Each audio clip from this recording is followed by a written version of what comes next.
चूंकि मीडिया आज नहीं होती तो हमारा संघ आज जो मुकाम पर पड़ी है तो वो आपका बहुत बड़ा योगदान रहा है हमेशा। नहीं तो अकेला मैं कुछ नहीं कर पाता। और आपका सहयोग के साथ साथ 3 साल हो गए इस पॉलिसी को, लेकिन आखिर आप और हम सब मिलकर के सरकार को बनाने पर कामयाब हुए। इसलिए करके मैं हेमंत सोरेन जी को, उत्पाद मंत्री हमारे जोगिंदर प्रसाद जी को आभार प्रकट करता हूं, जिन्होंने देर से ही 3 महीना बिता दिए लेकिन पॉलिसी को ले आए। इसके लिए खुशी है। अब इसमें यह देखना है कि जल्द से जल्द इस नीति को लागू करें, ताकि 1 जुलाई से हम लोग उम्मीद लगा के रखे हैं कि 1 जुलाई से 45 दिन लग जाता है इस प्रक्रिया में। तो मैं समझता हूं सोमवार से ऑफिस खुलेगी कल से, तो विभाग अब कितना जल्दी इस पर अमल करती है। नोटिफिकेशन जारी होगा, हमको लगता है बुध बीते तक जारी हो जाना चाहिए। उसके बाद जिला में जाएगा, उपायुक्त के पास जाएगा। उपायुक्त हर जिला में जैसे दुकान कहीं 70 है तो उसको 75 करना है कि 80 करना है कि 50 करना है, ये जिला के उपायुक्त ही तय करते हैं। और जो एमजीआर होता है, जो इनका मेन रेवेन्यू का पार्ट होता है, वो सबसे बड़ा पार्ट होता है सरकार को। और सबसे बड़ा पार्ट होता है मतलब 2700 करोड़ पिछले वर्ष अभी सरकार को आया है। और इस वित्तीय वर्ष में जो जानकारी है मुझे 4000 करोड़ की तैयारी है। अब 4000 करोड़ एक बैग बहुत ज्यादा दे दिया गया, जबकि हम लोगों ने सुझाव जो मांगा गया था बीच में हम लोगों से, तो सुझाव भी हम लोग दिए थे, करीब बहुत से लोग दिए थे कि जो अभी वर्तमान में पॉलिसी है उस पर 10% रख करके हम लोग को दिया जाए। तो 10% जो होता है 31.5 करोड़, 3200 करोड़ के लगभग देना चाहिए था, लेकिन 4000 करोड़ उन्होंने लाने का ये किया है। फिर भी चलिए देखा जाएगा कि कितने व्यापारी इसमें, बहुत से व्यापारी इधर उधर हो गए, लेकिन हम लोग फिर भी खुश हैं कि राज्य में यहाँ के लोगों के लिए शराब व्यापारी जो वंचित थे 3 साल से, वो पुनः लौटेंगे। इसके लिए सरकार को मैंने कुछ सुझाव भी दिया है, बहुत सारी सुझाव दिया है, जिस पर सरकार ने मांगी भी मान ली है कि 5% पेनल्टी लगता था हम लोग को। 5% पेनल्टी मतलब कि हमको अगर 25 लाख रुपया 25 तारीख को जमा करना है रेवेन्यू, तो हमको मान ली कि हमरे पास हो गया 20 लाख रुपया, 5 लाख नहीं हुआ तो प्रतिदिन 5% पेनल्टी लगाया जाता था पहले। इसको सरकार ने मान लिया, इसके लिए बहुत धन्यवाद कि 0.5% उन्होंने किया है। नहीं 1% था, उसको सुधार करके 0.5% कर दिया गया। 1% पहले था, लेकिन फिर हम लोग रिक्वेस्ट किए तो उन्होंने 0.5% कर दिया है। ये हुआ। दूसरी बात कि हम लोग को कोटा सिस्टम जो है वो एमजीआर में समायोजित कर दिया गया है। वेट का जो सिस्टम है 75% वेट, हम लोगों ने मांग किया था कि जैसे पड़ोसी राज्य बंगाल में 35% वेट लगता है, तो उसको यहाँ भी समायोजित कर दिया जाए ईडी ईटीडी के मार्फत से, एक्साइज ड्यूटी के माध्यम में। लेकिन वो न होकर के 75% को दूसरे रूप से घुमा करके वो हम ही लोगों से लिया जाएगा, आम कंज्यूमर से लिया जाएगा। इसमें महंगी शराब जो फॉरेन मेड शराब है वो सस्ती हो जाएगी पहले से, और जो पॉपुलर ब्रांड है बियर है वो सस्ती नहीं हो पाएगी। कारण क्या है कि ईडी और ईटीडी, एक्साइज ड्यूटी और एक्साइज ट्रांसपोर्ट ड्यूटी को बढ़ा दिया गया है। पहले 5% था और 95 था, अभी 10 और 90 कर दिया गया है। ये सारी चीज मैंने फार्मूला के हिसाब से, मैं जहां तक मैंने इसमें दे दिया स्पष्ट रूप से इस ज्ञापन में, ताकि उस हिसाब से आपको आगे दिक्कत नहीं होगी। दिक्कत होगी तो आप हमसे पूछ सकते हैं। लेकिन इस बार की पॉलिसी में बिहार से बता रहे हैं जो महत्वपूर्ण चीज है, नहीं एक चीज और महत्वपूर्ण है, हम बता दे रहे हैं, उसका भी जवाब देंगे। ये लेटर 25/6/2010 का है। ये लेटर वाणिज्यकर विभाग ने जारी किया था विभाग को। यही फॉर्मूला आज तक लागू नहीं हुआ और न ये लेटर निरस्त हुआ आज के डेट तक। यही लेटर के आधार को अब इसी फॉर्मूला पर अभी जो 75% वेट को जो सेटिंग किया गया है, इसी के तहत में सबसेट किया गया है कि कैसे कैसे 3 स्टेज में लगेंगे पैसा। उतना ही नहीं, जो लाइसेंसी होंगे अब वो तो वाणिज्य विभाग की बात है, लॉटरी हो जाने के बाद उनको भी बेड का लाइसेंस लेना पड़ेगा, मैं इतना कह देता हूं। उनको हिसाब खाता वही बढ़ जाएगा, स्टाफ खर्चा बढ़ जाएगा, बहुत तरह की राज उसमें छिपा हुआ है। इसीलिए अभी 2-4 दिन में नोटिफिकेशन निकल जाता है, फिर उसको हम लोग स्टडी करेंगे कि इसमें क्या हो सकता है, नहीं हो सकता है। हम तो सरकार को रिक्वेस्ट कर सकते हैं, निवेदन कर सकते हैं, जैसे 3 साल से लड़ते लड़ते रिक्वेस्ट करते करते थक गए। सवाल तो स्पष्ट नहीं हो पाया, झारखंडी कारोबारियों के क्या कुछ है इसमें? हाँ, बाहर वाले हावी हो जाएंगे। देखिए सही बात है। एक बार आप लोग भी सुने होंगे, मुख्यमंत्री साहब, माननीय मुख्यमंत्री साहब बोले थे मूल निवासी आदिवासियों लोग को आना चाहिए, तो कैसे आएंगे? तो समूह कर दिया गया है, 4 दुकान को एक साथ टैग किया गया, 2 दुकान को एक साथ टैग किया गया। इतना पूंजीपति कहाँ से मूल निवासी और आदिवासी लोग लाएंगे? एक आदमी एक दुकान करना चाहिए, दुकान करना चाहिए, इंडिविजुअल से तो सरकार पर दबाव कोशिश नहीं, एक आदमी एक दुकान करना चाहिए। लेकिन अब अभी ये कैबिनेट से नहीं हो सकता, लेकिन दबाव अभी भी हम बना रहे हैं कि एक व्यक्ति एक दुकान क्यों नहीं कर रहे हैं आप।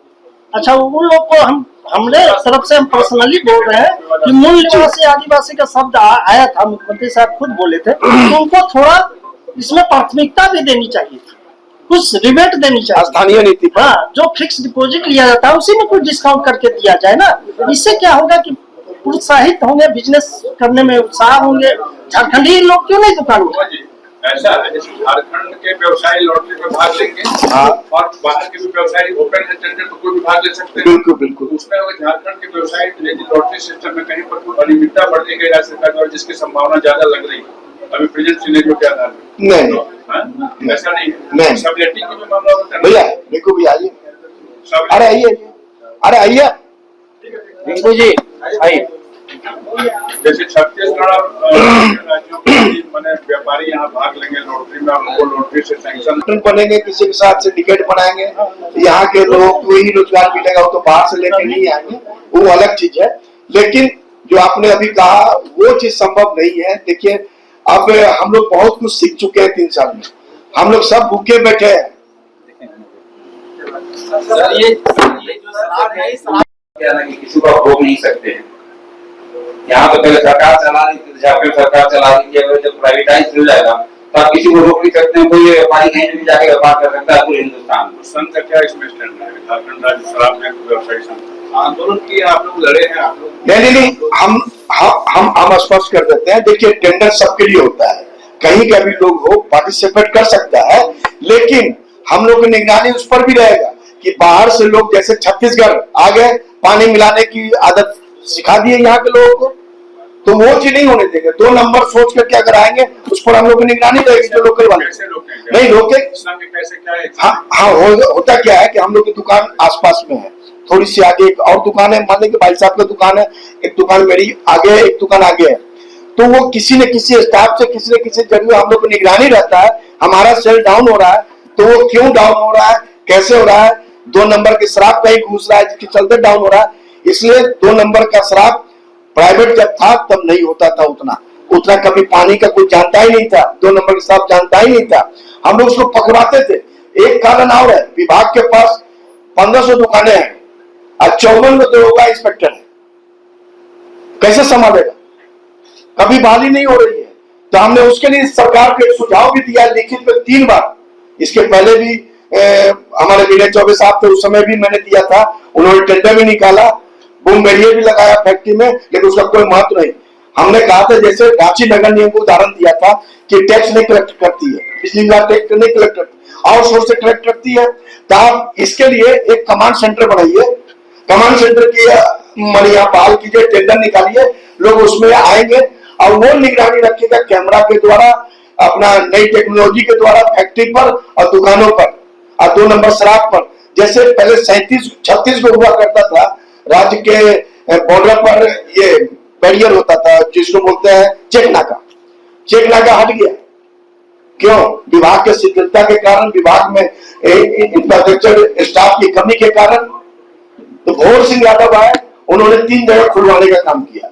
तो उस समय हमने सुझाव दिया है कि मेन पावर आपके पास कमी है तो आप एक टेंडर निकालिए आप कमांड सेंटर का स्थापना कीजिए और उस कमांड सेंटर के जरिए निगरानी रखिए। आपका राजस्व ये 4,000 करोड़ आप कर रहे हैं, हमने तो 2022-23 में लिखित में दिया था 3500 करोड़ का। जब जगन्नाथ बाबू जब जिंदा थे उन्होंने कहा भी था विनय कुमार चौबे जी को, देखो 3500 करोड़ लिख के दे रहा है कि बाहर वाले को मत दो, लेकिन उन्होंने जिद में हर करके 3200 करोड़ पर दे दिया, ये 2300 करोड़ पर दे दिया और 2300 करोड़ भी नहीं लाया। उन्होंने अपने बेचने के टाइम में जब घट गया तो उन्होंने 2050 करोड़ किया। जब आपको घटा लग रहा है तो 2050 कर लीजिए कैबिनेट से बात कर करके। हमारे टाइम में 4,000 करोड़ है ना, बहुत से दुकान सही में भाई साहब कहा कि 6 महीना के अंदर 4 महीना के अंदर बहुत सा दुकान छोड़ना पड़ेगा मजबूरी में, अगर जोड़ घटाव करके नहीं लेंगे तो। शराब दुकान लेने का बहुत बड़ा खुशी नहीं होना चाहिए, जोड़ घटाव की चीज है कि कितने के। अब जैसे अरगोड़ा चौक की दुकान है, 5 करोड़ 35 लाख रुपया पिछले बार का था हम लोग के टाइम में, 22-23 में। अभी कितना हो गया है? 9 करोड़ कुछ लाख। एक बैग बेहताशा पर दी होगी तो जो लेंगे, जो पुराने होंगे, जान रहे कैसे हमको निकालना है, तो अगल बगल में चोरी हो रहा है, 2 नंबर माल बेच रहा है तो वो तो नहीं बेचने देंगे। झारखंड के शराब व्यापारियों के हित में काम करता है लाइन बाय लाइन नहीं, आपत्ति कुछ आपत्ति कोई नहीं, आपत्ति हमारा कहीं नहीं है। अगर आपत्ति होता तो यहाँ आभार प्रकट मैं नहीं करता। आपत्ति नहीं है, लेकिन सुझाव हम देंगे। आपत्ति नहीं है, इसको प्राइवेटाइज किया गया है और स्वागत हम लोग दिल से स्वागत कर रहे हैं सरकार को। अगर देखेंगे कि गवर्नमेंट जितना टेंडर होता है, किसी भी स्टेट में गवर्नमेंट टेंडर होता है तो उसमें लोकल लोगों को उसमें प्राथमिकता दी जाती है। देखिए वो कुछ रिलीज दिया जाता है, कई एमएस मनी है, कई टेंडर। वही हम लोग चाह रहे हैं जैसे हमारे माननीय मुख्यमंत्री का कहना था कि भाई लोकल लोगों को बढ़ावा मिलना चाहिए। इसमें हम लोग का ये एक निवेदन है सरकार से कि जो लोकल यहाँ के लोग हैं और जो बाहर के लोग आए हैं, दोनों के लिए समान रेट ना रखे, लोकल लोगों को उसमें कुछ रिबेट दें ताकि यहाँ ज्यादा से ज्यादा यहाँ के लोग उसमें पार्टिसिपेट करके उसको यूज कर सके। ये सरकार को देखना सोचना चाहिए कि लोकल को कुछ रिबेट दे, उसमें चाहे उसमें टेंडर्स में एमएस मनी में दे या किसी चीज में भी दे, जैसे भी सरकार चाहे उसको एक सब्सिडी के रूप में दे ताकि लोग ज्यादा से ज्यादा लोकल लोग जो व्यापारी है वो इसमें आगे आ सके। ये बात